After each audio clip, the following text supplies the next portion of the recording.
Hey, what if the secret to building the life that you truly desire isn't about working harder, but about seeing the world and your place in it differently? Well, today I'm going to share a story about a leader who faced an impossible choice and how it reveals a powerful truth that can change your trajectory forever. And stick around because I've just put together a short, no fluff guide for mindset shifts that changed everything, that reveals how I went from hustling part-time to living a life of full-time purpose. You can grab it right now at homebusinesshustle.com/4mindset shifts to begin laying your own blueprint right now. But with that said, let's get right into the episode, all right? So I want to start off by painting a picture for you, if you will. Excuse me. I was thinking of doing things a little bit different here with the format, so I hope you guys appreciate this. But this is a story from a buddy of mine. This is not my actual story. This is a story. He's in the military with the Marines, and I believe the Marines, or is it Army? But he's in the military, and we were going back and forth. He was telling me this story about different stories that he has through Afghanistan, Kuwait, and all these wars that have been out there in the Middle East, and so one of these stories, well, a lot of the stories actually, but this one in particular hit me hard, and I had him tell me the story several times so that I could take some notes, some mental notes, and I want to share this story with you and the lessons that he learned, that I saw that he learned, and I confirmed with him, and how those lessons, how you can use those or utilize and learn from those lessons that he learned on the battlefield. All right. So I'm going to tell the story as if I'm him, so that I don't know, we'll see. I'm hoping I can translate the feeling better if I place myself in his shoes as I'm telling the story. So anyway, the story starts on a sweltering August in the desert. So imagine that, right? The kind of heat that presses down on you, right? Making every breath feel thick, right? Our team was on a reconnaissance mission, right? Deep in a canyon that looked like something ripped out of a sci-fi movie. So think, towering, jagged rock formations, the air shimmering with heat, right? And a silence so profound that you could almost hear your own heartbeat. Boom, boom, boom. So our leader, a man named Marcus, he's calm, steady, with eyes that saw things that other people miss. He had that intuition, that experience, right? Like he was leading the pack. He was up front. He wasn't the loudest per se, but his presence was a gravitational, force. Like it commanded respect. You know what I mean? So there we are. We're nearing the objective, a hidden spring, right? That was what we were after. That's what we were headed to. All of a sudden, the comms crackle. First, you hear static, then a garbled warning. Flash flood, Upper Canyon, 5 minutes. My blood ran cold. 5 minutes, I thought? In a canyon like that, 5 minutes, that was a death trap. Panic started to ripple through myself and the team. We were trained, disciplined, but the sheer raw power of a flash flood in a narrow canyon, in the canyon that we were, that's something that you feel in your bones when you think about it. That's primal fear right there. Everyone, they looked at Marcus. He had a look, this certain look of determination, right? But not fear, not at all. That was the thing. He didn't shout orders. He didn't even raise his voice or anything. He just pointed to a narrow, almost invisible crack in the canyon wall, and his voice cutting through the panic that was starting to rise up throughout the crowd. Like that, his voice was just, it cut through that rising panic like a surgeon's scalpel. It was precise and he just yelled out, "Single file, move with purpose, no looking back." It was like all his instincts just kicked right in. Now, here's the thing, is that crack, it looked impossible for, not only for me to get up in there, but for our entire brigade, right? It was barely wide enough for one person. Most of us, myself included, would have had, we would have looked for higher ground within the canyon or tried to outrun it, right? But Marcus understood something that we didn't. He understood the unseen power of the current of that rushing water. He knew that the only way to truly escape from that rush, that flash flood, wasn't to fight the flood head on, or even try to ride it out. You know what I mean? But instead to climb up, to ascend above its just the destructive path that was inevitably heading their way, right? That rush of water, that tidal wave was coming. They could hear it rumbling in the background. So one by one, we all started scrambling. Loose rocks were flying, stinging dust. The distance, you would hear the roar of the water growing louder and louder, like a terrifying crescendo, right? It was just like slowly getting louder and louder and louder. I remember looking back just once, right? And seeing the first wave cresting over the canyon rim. This is a chocolate brown wall of water, if you will, if you could imagine that, if you're with me. It was tearing through everything in its path. It was almost in an instant, right? If we had hesitated, if we had questioned Marcus for even a minute, for even a moment, we probably wouldn't even be here, right? But we trusted him implicitly. We've seen his judgment, his integrity tested time and time again. We knew that his word was his bond, right? That he that what he wouldn't, we knew he wouldn't lead us astray for a second. That was not his intention, right? And so with his help, we reached the top of this canyon wall, that crevice that was etched in that canyon, and we were gasping, we were shaking, but we were alive. We were watching as that canyon below turned into a raging, churning river, right? And as we just stood there, gazing, looking, staring, just thinking, what's the next step? See, that day, Marcus taught the team an invaluable lesson about leadership, one that goes beyond simply reacting to a crisis. It's about anticipatory leadership, the ability to not just solve problems as they arise, right? But to see the unseen currents, to see or foreshadow or foretell, to anticipate the dangers and the opportunities before they manifest, before these things happen, right?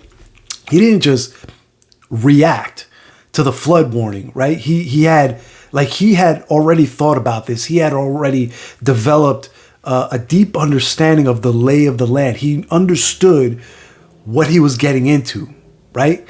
He understood his team, and he understood pretty much all the potential threats that he was walking into. He knew the hidden pathways, not just the obvious ones. Again, we were in the middle of this, I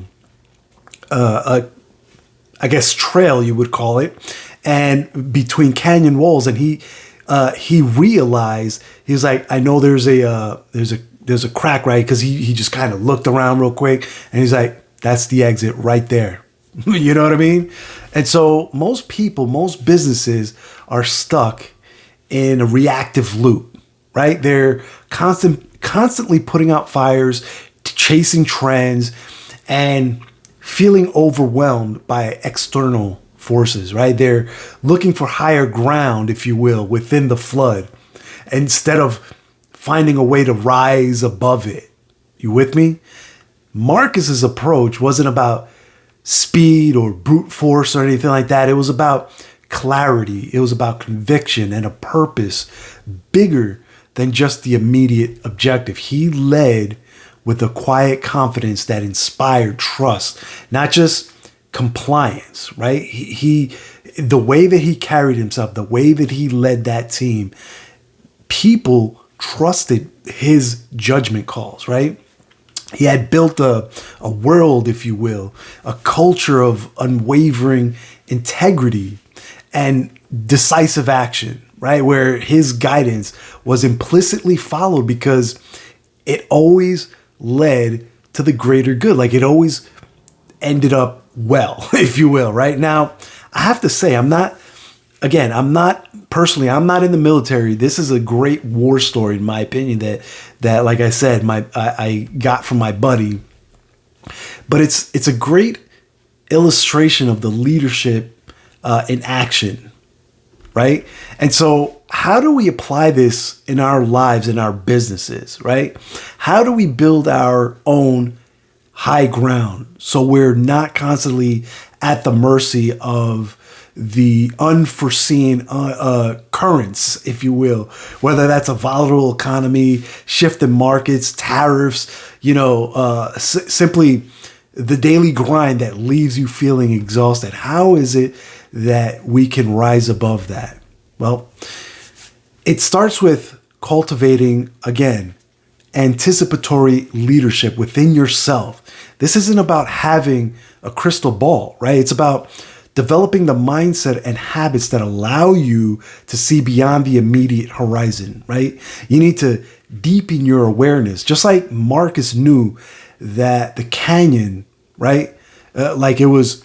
He knew that like it was his own backyard. You need to, just like that, you need to deeply understand your own terrain, your industry, your audience, and most importantly, yourself. Above everything else, you need to understand yourself. What are what are the subtle shifts, the whispers before the roar? What are they? What are the signs? Like, we believe in constant learning, which is why in my group, we emphasize reading for at least 15 minutes daily, minimum, right? From an approved list of books, right? These aren't just regular old books. We're not talking Dr. Seuss here, right? They're specifically selected action-taking books that are like mini blueprints for leaders who have already scaled mountains, right? You need to build your inner fortitude as well, right? Anticipatory leadership requires mental toughness and unwavering integrity, period, right? When you operate from a place of core values, our core commandments, if you will, as we call them, you build that unshakable foundation, right? Things like don't mess with anyone's spouse or don't mess with anyone's money. Things like that. Like, these aren't just rules. They seem so simple, right? At first glance. But like these things are pillars that create trust and resilience, allowing you to focus on what truly matters, right? You need to seek perspective. Don't go at it alone, right? Marcus didn't try to figure it out all alone in isolation. He had trained his team to trust his guidance. He consulted his commanding officers, right? So there was what do they call it? Like, I guess like a cycle, if you will. Like a feedback loop, right? Where he would reach out to his team for their thoughts, and then he would process that, and then he would go to his leaders, ask for perspective, process that, and then he had to make that judgment call, right? He had to use a little bit of discernment, you know what I mean? To kind of make the best decision. It was a judgment call, a gut call, right? He had to train his team to trust his guidance. And in our group, we do the same. We emphasize seeking perspective from your mentor, your sponsor, before making big decisions in your business, in your life. This isn't about permission, right? It's about tapping into the wisdom of those who have already navigated similar challenges that you're currently on, right? This helps you see blind spots and it helps you accelerate your progress, right? Because you know what? You don't need more hype. You don't need more motivation, if you will. Like a lot of people always say, how do I stay motivated? How do I get myself to, how do I motivate myself to do this? How do I motivate myself? No, motivation starts from it within. It starts with you taking action. And one of the best actions you could take is that when you're stuck on something, reach out to someone who's already been in your shoes, someone who's already traveled the road, the path that you're on right now, right? You don't need more hype. What you need is clarity and alignment. Many of you listening are fed up with the status quo. You're tired of working for the man, right? You're tired of external forces dictating your personal economy. You want to build something meaningful, something that aligns with your values and your family and gives you true financial freedom. You want to live an inflation-proof life, right? To do what you want to do, when you want to do it, with whoever you want.